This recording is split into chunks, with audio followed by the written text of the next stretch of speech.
We are about to officially be adults with responsibilities to others and ourselves. We cannot run from this responsibility, but face it with excitement and anticipation for what is coming. This next step will be hard, but it will be worth it. Thank you.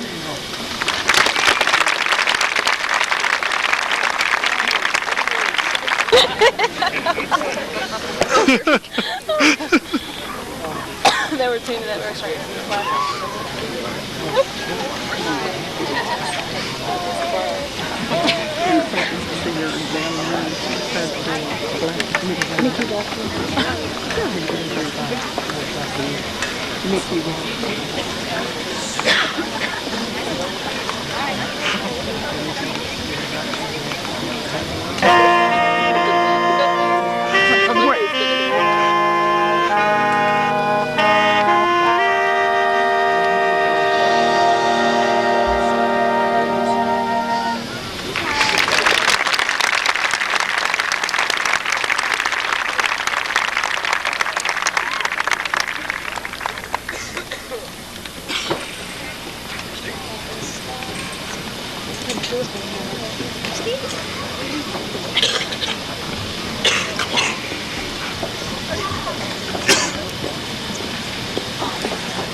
First, I would like to congratulate the class of '92.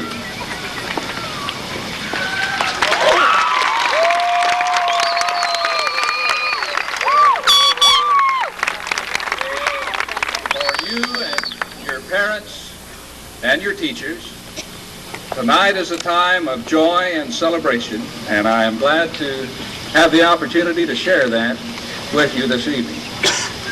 As a psychologist, many times when I address a group, I wonder what's going through your mind. A statesman, orator, author came to the podium, addressed the graduating class of Oxford, and said with these words, "Never give up. Never give up. Never, never give up." And to a thunderous applause, he sat down. Now, my speech won't be that short, but it won't be long either. I'm sure you'll not remember what I speak tonight. But years ago, when I graduated from TCU, I do remember some of the address. Judge Abner McCall spoke to our graduating class that year.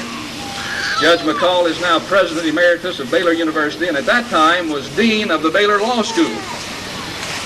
And the great judge came to the podium and gave his address. I don't remember much of the address, but I do remember this. He said, "When you stand before the judgment throne of God, there'll only be one question asked. He won't care whether you're male or female, whether you're black or white, whether you're rich or poor, whether you're short or tall. That won't make any difference. There'll be one question asked, and that will be, did you do your very best?" With your very best. Some years ago, Winston Lloyd, who later became one of our top foreign policy experts, was an aide at that time for Henry Kissinger. One day he brought to Kissinger a long-awaited report on conflicts in South America. Kissinger, without looking at the report, looked at, and without hesitating, Lloyd replied, "Mr. Secretary, this represents my very best effort." Kissinger said, "Good. Then I will read it, and that's all I ever ask of anyone." My first point then is to do your very best at all times. The second point is to do what's expected of you and then some. James Francis Burns, Secretary of State under Franklin Roosevelt, once said, "I discovered at a very early age that most of the difference between average people and great people can be explained in 3 words, and then some. The top people, they could be counted on in an emergency, and then some." Paul Harvey tells about an eager young person employed during his summer vacation in a shirt factory. He worked very hastily so that he might receive a bonus to those who put out the largest quality of work. In his haste, however, the youth destroyed a lot of good cloth. When the superintendent reprimanded him for his haste, the boy said that only a few shirts were poorly cut. In fact, 85% were all right. And in school, he said, 85% is a pretty good grade. His boss retorted, a grade of 85 may be good in school, but I'd soon go out of business if 15% of my material is ruined. When you work quickly, young people, you must also work skillfully, giving what others give and then some. The third point I'd like to make is to have an urgency to your life. Don't waste your time. A few years back, I was governor of a large Lions district. In New Orleans, when I became governor, the Lions International president at that year gave each of the governors a wristwatch. And he said, I want you to look at that wristwatch, and every time graduating, on the other hand, you are commencing. It's a time of hope, but it's also a time of despair. It's a time of excitement, but it's also a time of fear. It's a time for looking back, but it's a time for yearning ahead.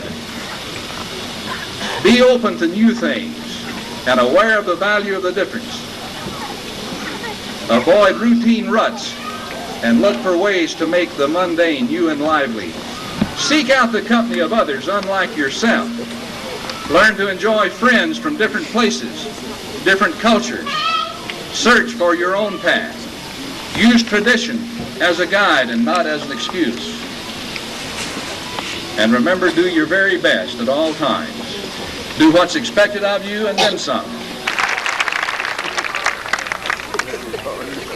I'd like to take this opportunity to announce the scholarships that these students have gotten for themselves. Some of the scholarships are awarded by the colleges which the students will attend. We're so proud of them for seeking and applying for these scholarships. We know you parents are too. All right, we'll start with Christina Adair. She was awarded the H.O. Clark Memorial Scholarship in the amount of $500.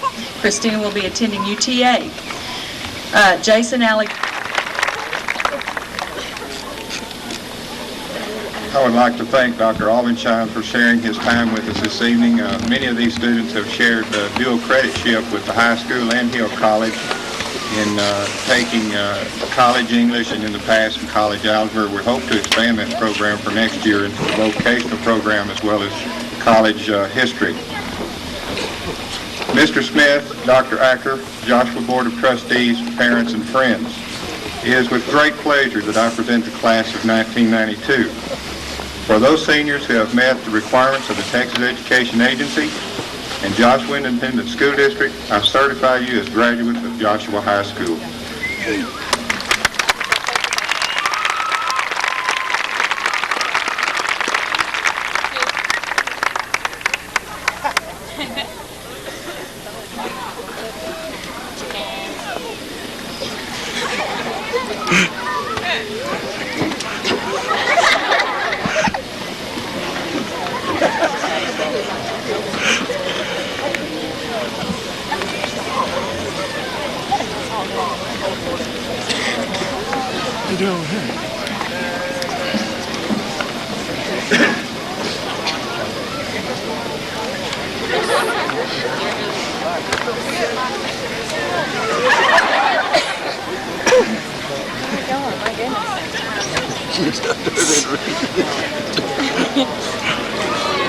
Very nice.